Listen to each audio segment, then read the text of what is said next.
Olá pessoal, eu sou o professor Marcos Nascimento da Capacitar Cursos e vamos dar continuidade ao nosso curso de auxiliar de recursos humanos, né? A nossa segunda aula. Bom, na aula anterior nós falamos sobre o livro de registro de empregados, né? Preenchimento do livro de registro de empregados, algumas informações. E hoje nós vamos dar continuidade aí com mais alguns documentos que devem ser preenchidos no momento, né, da admissão do candidato aí, do trabalhador, do funcionário, certo? Então vamos lá. Bom, documentos a serem preenchidos pela empresa. Primeiro, carteira de trabalho. Para registrar o empregado serão necessárias as seguintes anotações na carteira de trabalho, que deverá ser devolvida no prazo máximo de 48 horas. Entregou a carteira, o RH, né, o Recursos Humanos preenche a carteira, faz direito e devolve no prazo de 2 dias, 48 horas.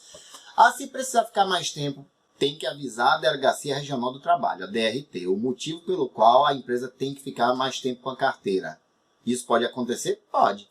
Por exemplo, contratou muitos funcionários de uma vez só, então o tempo é curto para devolver a carteira no prazo de 2 dias. Mas para estar tudo ok, o RH deve fazer um registro junto à Delegacia Regional do Trabalho. Vai lá e faz o registro, certo? Então, preencher na página Contrato de Trabalho. Então, na página Contrato de Trabalho, na carteira de trabalho, devemos preencher da seguinte forma. Anotar os dados da empresa, o cargo que a pessoa vai ocupar, a data de admissão e remuneração específica, né? Quanto vai ganhar. Caso o candidato tenha registro de outra empresa, verificar se já foi dado baixa, né, desse registro anterior. Caso não tenha feito, deve informar ao candidato.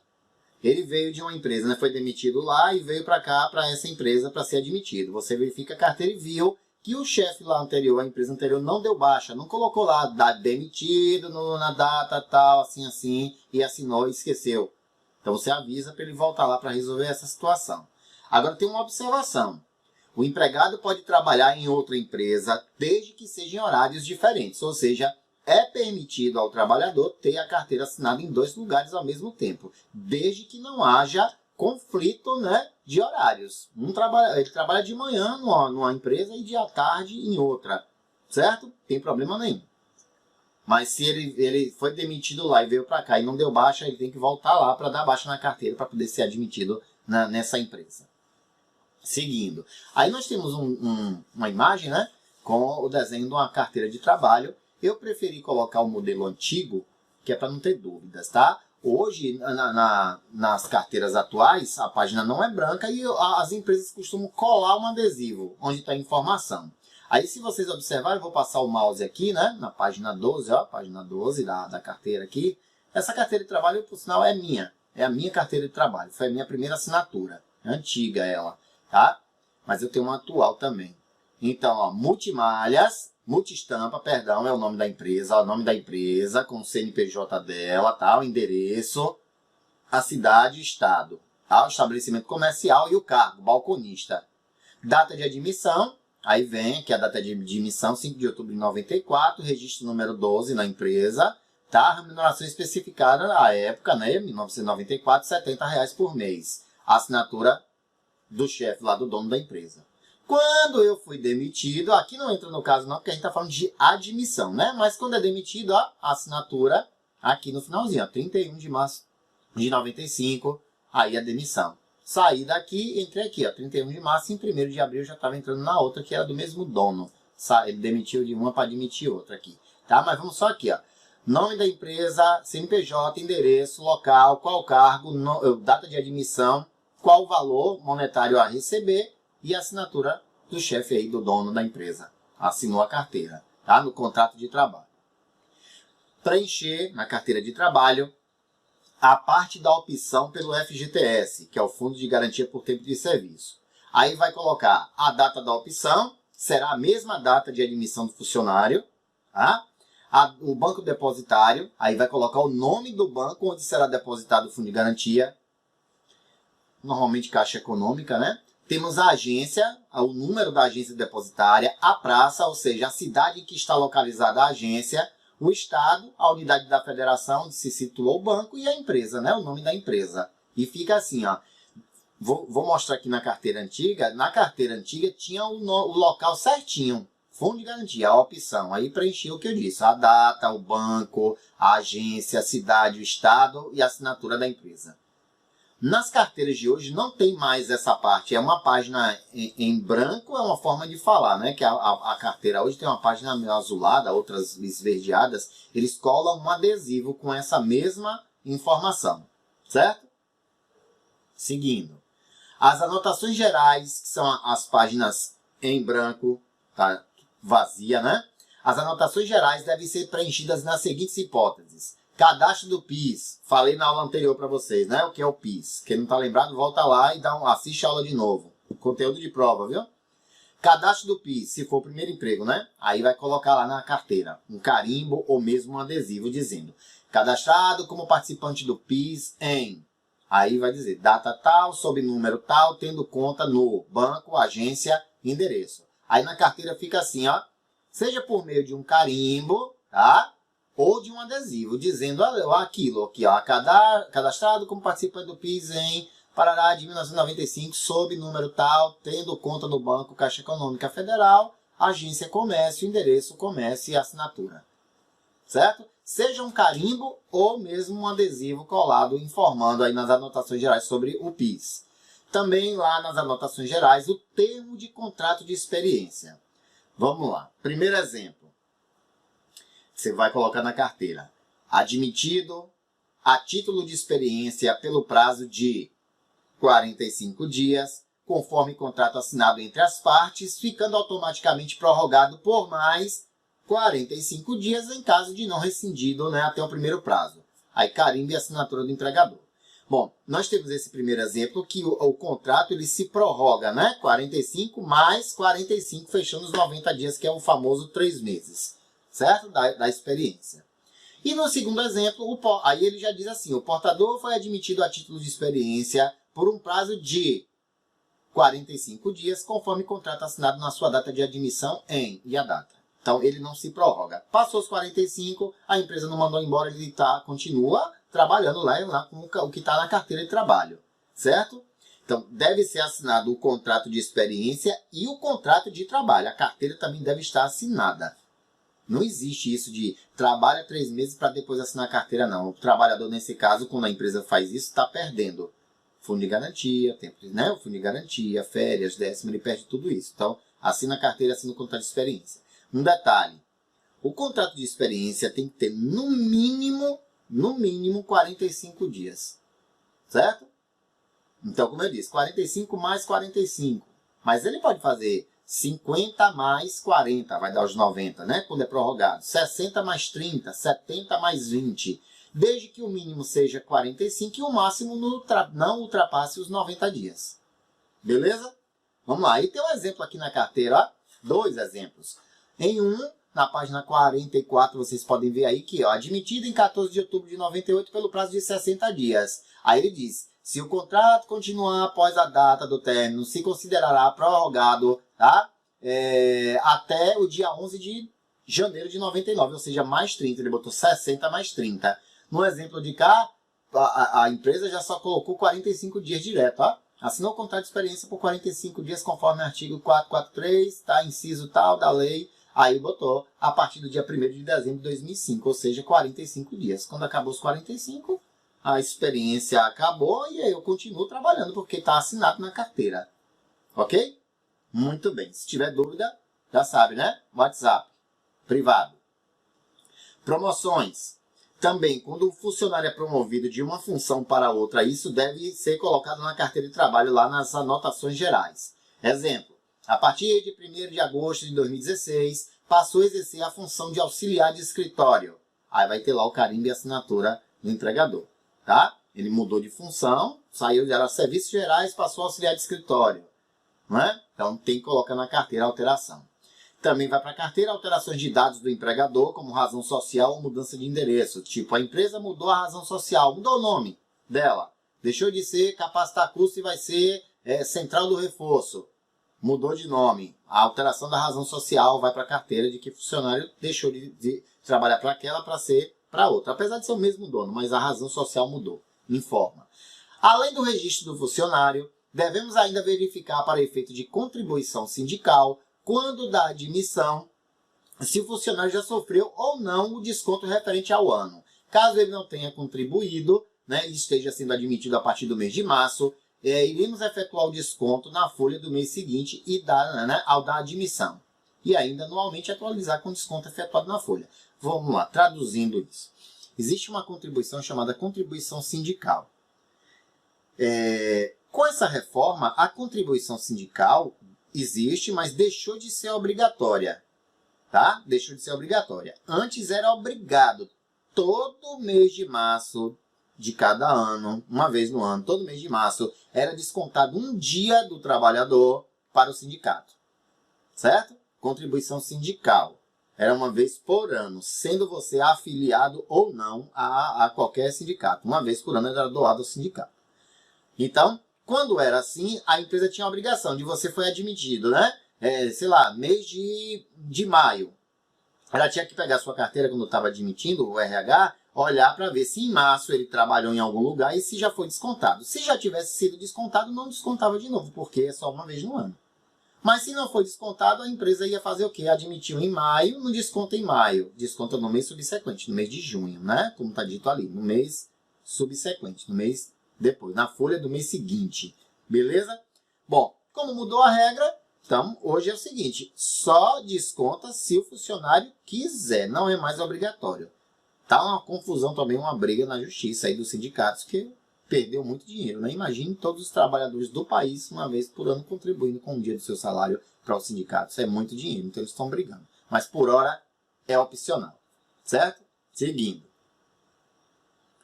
Bom, obrigações na admissão. Além do registro e anotações na carteira, o departamento pessoal deverá efetuar o contrato de experiência, né, de trabalho, redigir ele, como eu falei para vocês ali, além de ir para a carteira redigir o contrato, fazer a declaração de dependentes para imposto de renda, a ficha de salário família, né? Quando tem filhos, tem que fazer a ficha de salário família, dizendo quantos filhos tem. A opção de vale transporte. Vale transporte opcional. Se o funcionário não quiser receber vale transporte, ele vai optar por não receber e nada será descontado do salário dele. Então é opcional. Tá? Acordo de prorrogação de horas. O funcionário é obrigado, né, a fazer hora extra para a empresa? Sim. É por isso que quando você entra, você assina um acordo de prorrogação de horas. Você tem que, no mínimo, dar 2 horas de hora extra para a empresa. Certo? E quando se fala de dar 2 horas extras para a empresa, não é de graça, não. A empresa vai pagar no final do mês, em dinheiro ou que ela junte e lhe dê em folga. Tá? Então, o funcionário é obrigado a fazer hora extra sim. Então, faz o acordo de prorrogação de horas. Nós temos também para fazer, né, e o funcionário tem que assinar o termo de responsabilidade para concessão do salário família, o acordo de compensação de horas, se for o caso. Tem empresa que ao invés de pagar as horas extras em dinheiro, ela paga em folga. Aí ela faz o chamado banco de horas. Então, vai juntando as horas e depois ela dá em folga, certo? Então, acordo de compensação de horas também é feito. E cadastrar o funcionário no PIS, né? Caso seja o primeiro emprego. Então, funcionário,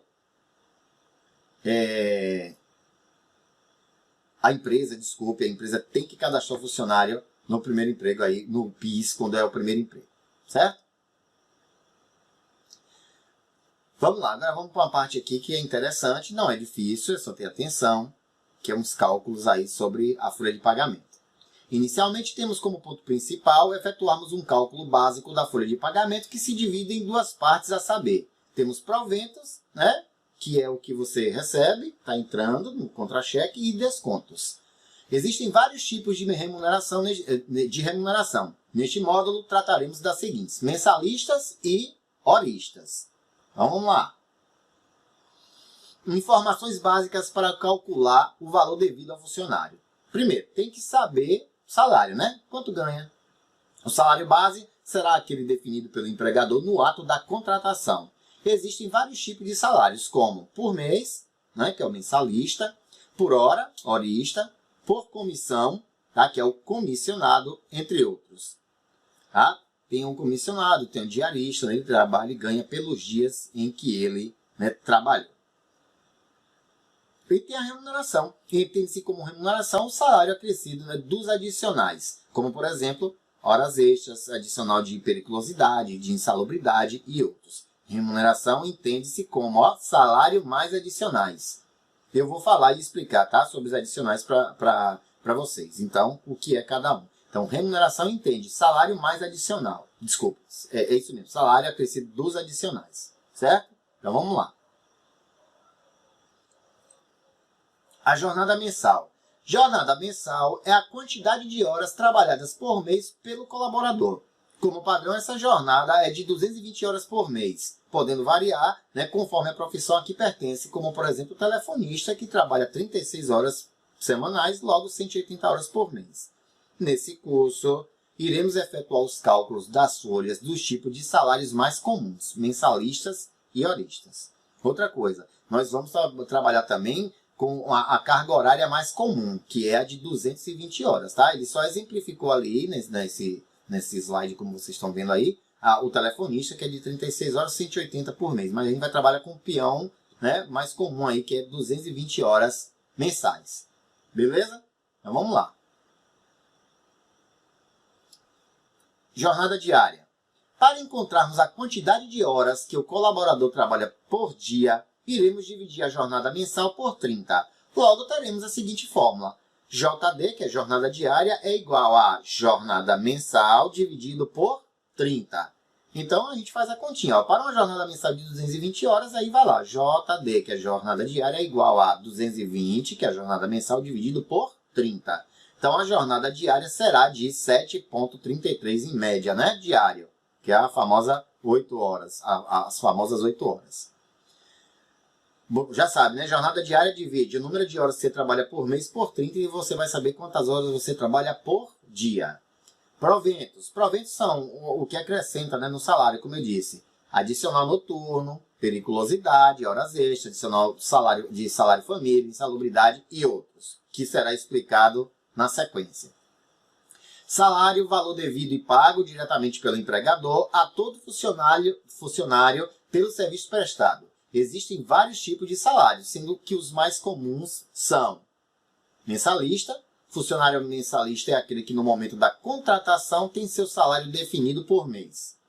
Para calcularmos a folha de um funcionário mensalista, além do salário mensal, precisaremos de mais duas informações básicas a saber, que é o salário dia, não é? E o salário hora. A partir do momento que tivermos essas duas informações aí, essas informações, será possível calcularmos saldo de salário, faltas, horas extras, né, atrasos e etc. Quando você sabe quanto custa a hora e quanto custa o dia, fica mais fácil. Faltou, você sabe quanto vai descontar, né, do dia. Atrasou, então você sabe quanto custa o valor da hora, então vai calcular e saber quanto tempo ele atrasou, 1 hora, 15 minutos, para poder fazer o desconto. Ok? Então, encontrando o salário dia. Para encontrarmos o salário dia, utilizaremos a seguinte fórmula. É simples, salário dia será o salário mensal dividido por 30.